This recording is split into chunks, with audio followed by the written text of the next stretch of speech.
in this video, I am walking through the functional execution of lunges. So the reason that lunges are at the forefront of my mind is that I've been going to the gym lately, and this is one of the exercises when from a postural perspective I get most triggered watching other people do it, because I'm watching them and I'm like, God, no wonder your knees hurt or your ankles hurt or you have plantar fasciitis, because there's so many things that get exposed by the way that people want to lunge that tells them so much about their body, that kind of tells me so much about what's not working in their body.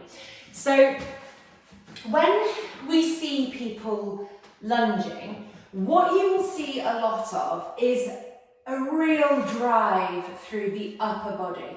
So you'll see people take a step forward, round their head and their kind of upper back forwards, barely dip down in that back leg, all of their weight is on that front leg, and the upper body is really strongly over that front leg, and then they come back up again.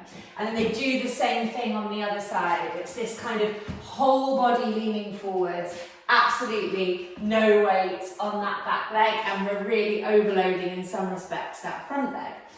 What we should be looking for when we lunge is extension of the rear hip. So as this front foot comes forward and we dip down in that back leg, wobbly, can you see here how my knee is kind of directly underneath my hip joint? I'm feeling a little bit of a stretch through the front of my hip, and my upper body is more or less on top of my pelvic girdle. That is extending the hip. I feel the stretch through the front of the hip flexor because my hip is moving into extension. If I'm doing this, there's absolutely nothing going on in my rear leg.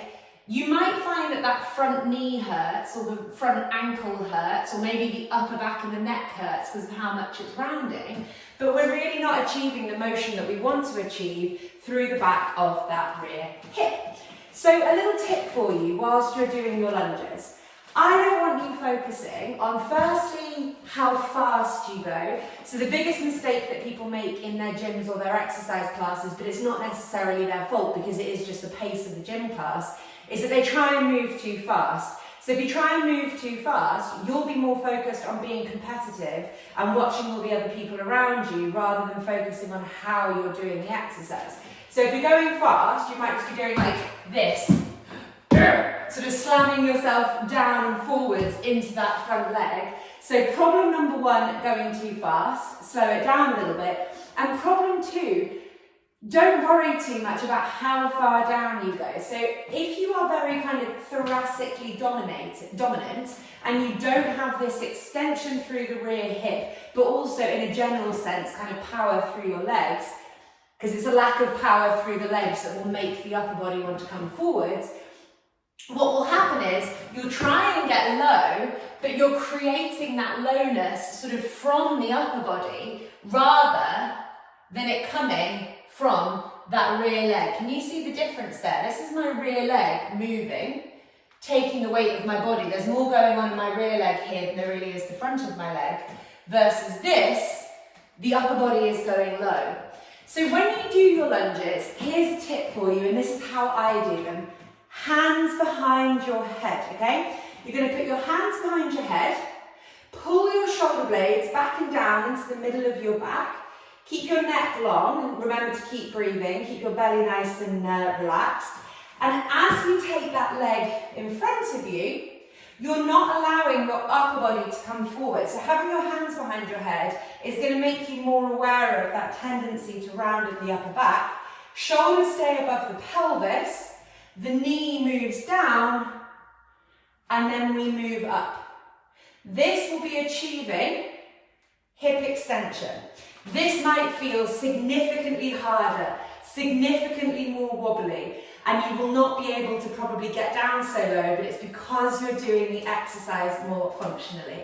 So when it comes to lunges and doing them in the gym, let's focus on keeping things nice and slow, not trying to go down too low, I'm rhyming, and really focusing on where the movement is coming from. It's a lower body exercise. In fact, I'll change the foot that I go forwards with. It's a lower body exercise. When I come down, the work's in that rear foot. front of this thigh, this glute. We want that movement from the lower body. See here how my upper body isn't doing anything. It's just following that trajectory of the lower body versus, and if you're doing this every time you lunge, and more importantly, every time you walk, because that lunge movement is a kind of snapshot into your walking pattern, you're going to be overloading that front knee and that front foot, and therefore it might result in knee and foot pain on that front leg. So I hope you found that helpful. Let me know what you think. Let me know how your lunges feel beforehand, and let me know if doing them with the hands behind the head creates any difference for you.